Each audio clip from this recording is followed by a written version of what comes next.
Hey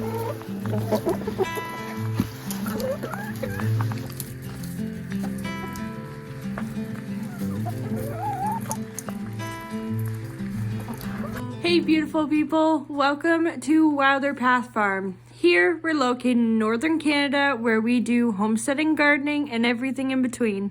We have to do our chores today. I'm doing birthday prep for Nem. It's his birthday on the 24th of this month. So I am wrapping up his gift, as well as I have to bake and all that kind of stuff, prep stuff for the day of, just to make it easier, because it seems that my day is going to be a little bit chaotic. Unfortunately, on the day of his actual birthday, he is working, but no matter, we will make the best of it and have a great day. Now that the super cold weather is over, we're now into this mild weather, and I'm actually like kind of enjoying it, but also kind of not in a way, because I'm really worried that all the snow that we just got is going to melt and then we will be like flooded. So if it like melts all in one day, that's really not good. Just to kind of give you a big picture, like if that all melts, the horse pasture will be like a mud bath. The goats will be standing in mud-ish. That drains really well, so maybe not, but like all through here, that way and that way, which we needed to fix in the spring. But if we get like super mild temperatures, being like around +1, there's a chance that a lot of it could melt. Maybe not all of it, and maybe the ground will still stay frozen. That is my hope. But you can never go off of what the Weather Channel says, because it's always like 5 degrees either which way. Hi ladies. Look at you. I don't have anything, sorry. Hi.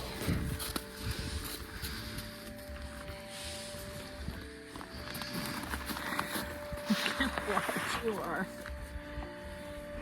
It's not even showing up on camera.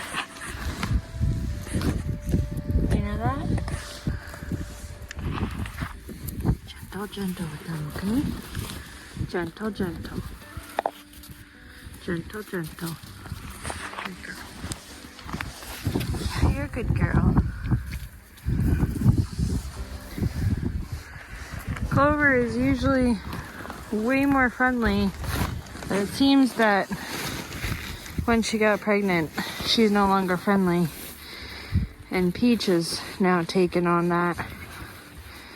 Oh, does that feel good? Oh, you're so sweet. I have to make my goat kidding kit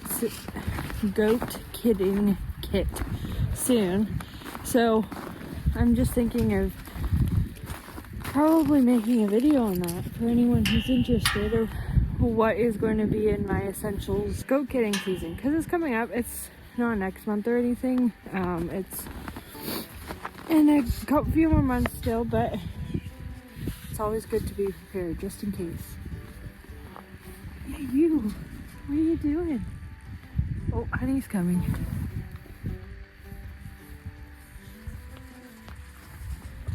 Are you teething again? Are you teething again? Are you losing your teeth? Yeah. You both gotta do some work today, huh?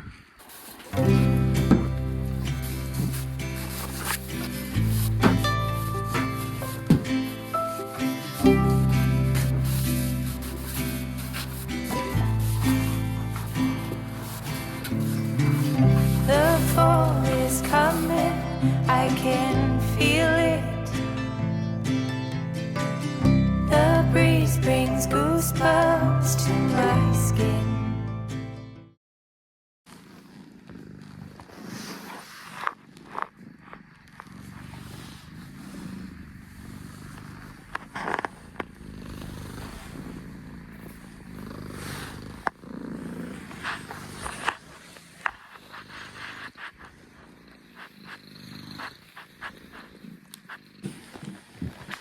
You're hungry.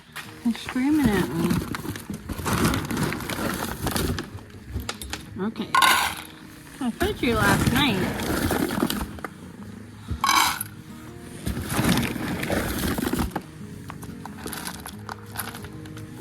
Your kittens are eating lots, huh? Good boy. Bones, you're getting so big.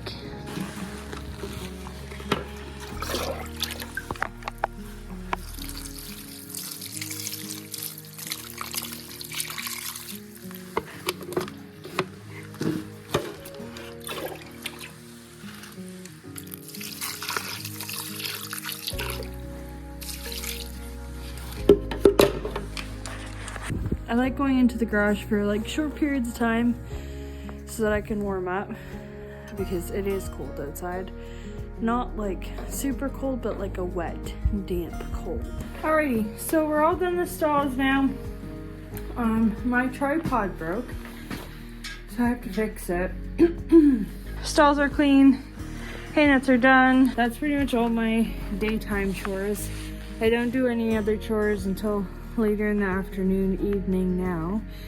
Now that it's a little bit lighter out for a little bit longer, I've been leaving the horses out past 5, whereas like even right before Christmas, beginning of January, they're coming in around anywhere between 3:30 and 4:30 at the latest. So now they're out between like 5 and 5:30.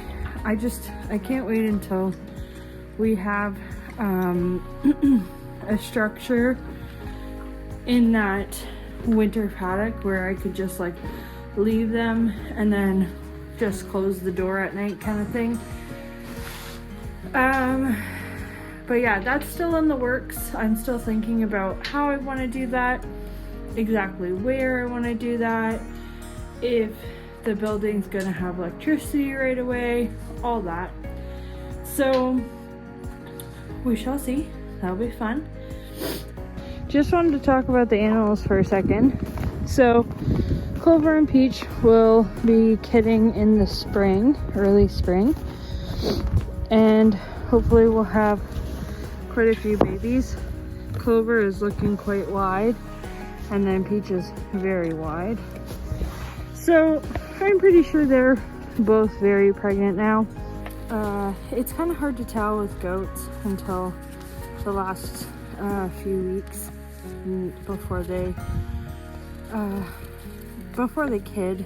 They tend to like pop, and because our girls were a little bit thin when they came here, we had been working on their weight. Their weight was constantly changing. That was also playing into a factor of whether or not they could have been pregnant or they are. So the goats typically usually like the dogs, but ever since I assumed that she's gotten pregnant, she's no longer a fan of them being anywhere near her, nor is she really a fan of being pet anymore or anything. But I think making processes that you have to do on a daily basis, such as feed, water, if you have animals that eat hay, supplying hay, clean bedding, all that kind of stuff. If you can make that as simple as possible, that will help you in the long run. Because as someone who's trying to build those processes, I'm thinking, okay, well, on a daily basis in the summer, I'm going to be gardening, planting seeds, doing all these different things, teaching lessons, running a pony camp, organizing my wedding. There's going to be so many different things that I can't just come out and spend an hour doing, or 2 hours, or however long it takes you to do your chores. Usually it just takes me about half an hour, but still, that half hour could be used to do something more productive. And if your systems are efficient for your farm and how you want to run your farm, then that's the best case scenario, right? So just take this into consideration with the goats. The goats, we don't do very much. We check their water, we top up their bedding, we top up their hay, but that's about it. We open a door in the morning and close it at night. Now that could be simplified, absolutely. But at the end of the day, that takes me maybe a total of 5 minutes.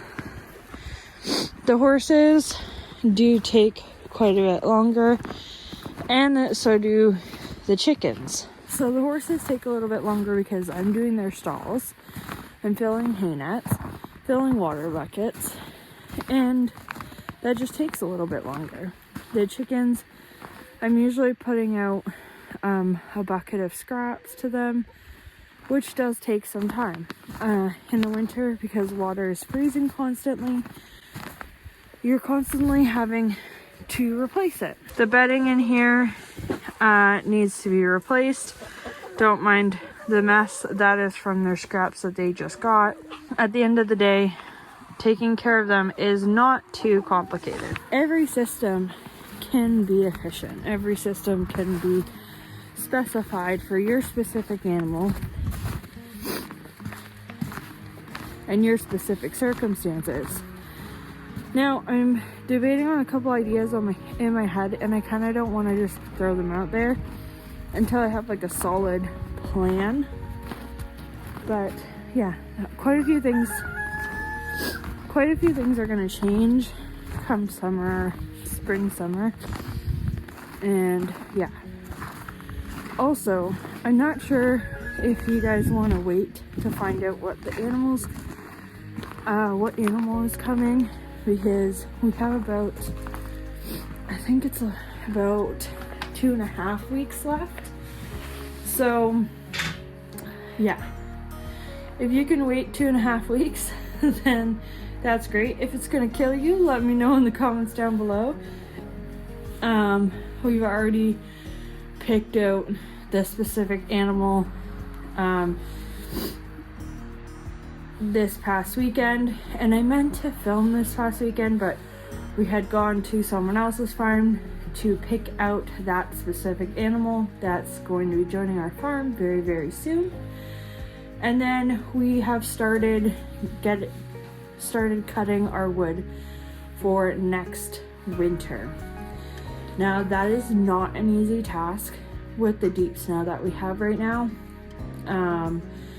But my plan is to bring back just a few cords to the house to dry in case this winter gets like prolonged and it's really cold and all that. Just a few cords as a backup. But then all the rest, we'll do the major work of cutting and rounding the specific trees that we're using for firewood for this next winter, not the one we're currently in, the one going, at the end of 2024. Our thoughts are we're going to cut it, round it, and then leave it where it is, because we do own 64 acres and a lot of it is woods. So if we can leave it out there until the spring when we can drive a heavy duty equipment in there to pick it up and then bring it back to the house, then that will be a lot more easier, less exhaustion, and again, more efficient. Okay, so I want to talk about this garage, because honestly it's bothering me. There's stuff in here that isn't ours.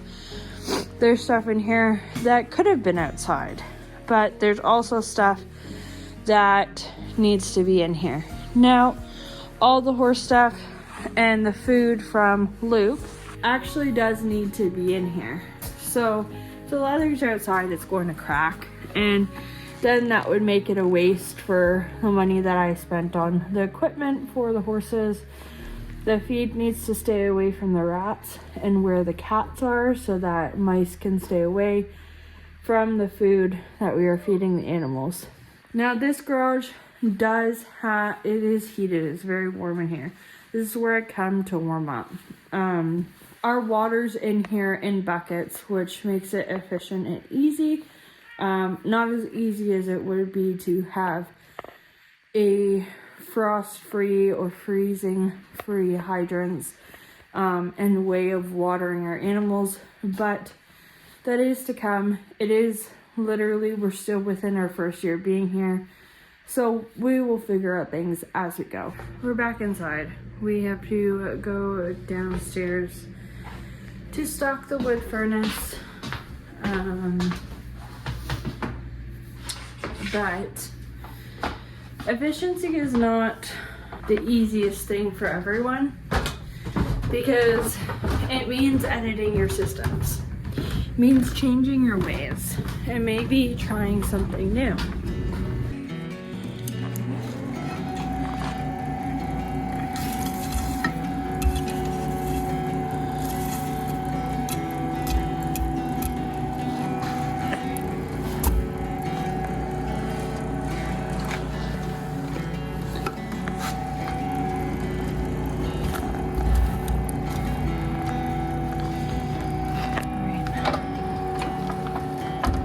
Now, we'll wait for that to catch, and hopefully you can hear me over the fan.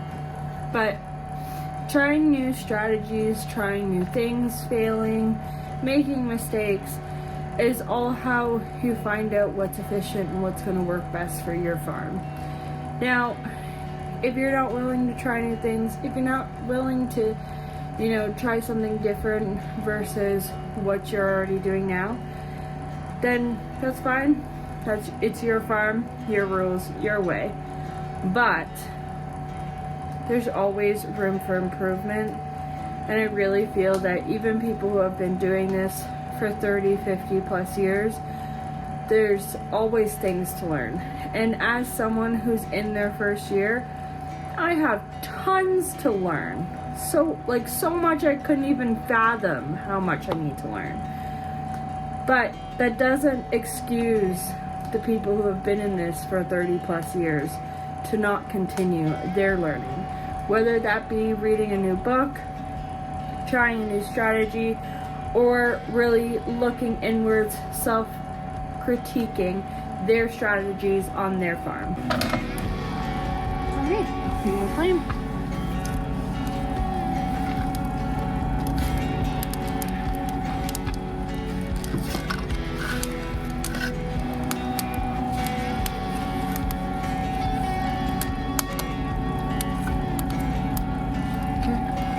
Wait for those guys to catch.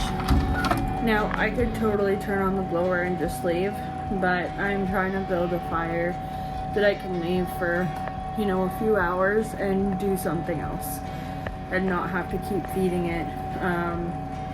And I turned the damper down so that it kind of reduces the amount of wood. I don't know if that's actually true, but that's what I find at least. So this wood's pretty dry. Doesn't take long to catch.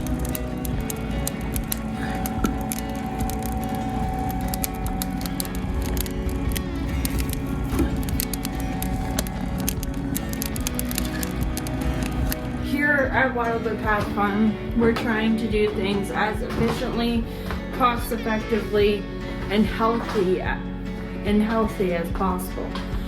So that might not always be taking the easy route, and making things as efficient, self-sustainable, cost efficient is what's going to keep this farm running. And I know that some people may judge that, but that's okay. The good thing is that it's not your farm, it's mine. You can do things differently on your farm. All right, so I think that's it for this video. Thank you so much for watching. I am going to go prep dinner and start the next video, I guess. If you are enjoying this content, make sure to hit the subscribe button, like and comment down below what you'd like to see next, and we'll see you in the next video. Bye guys.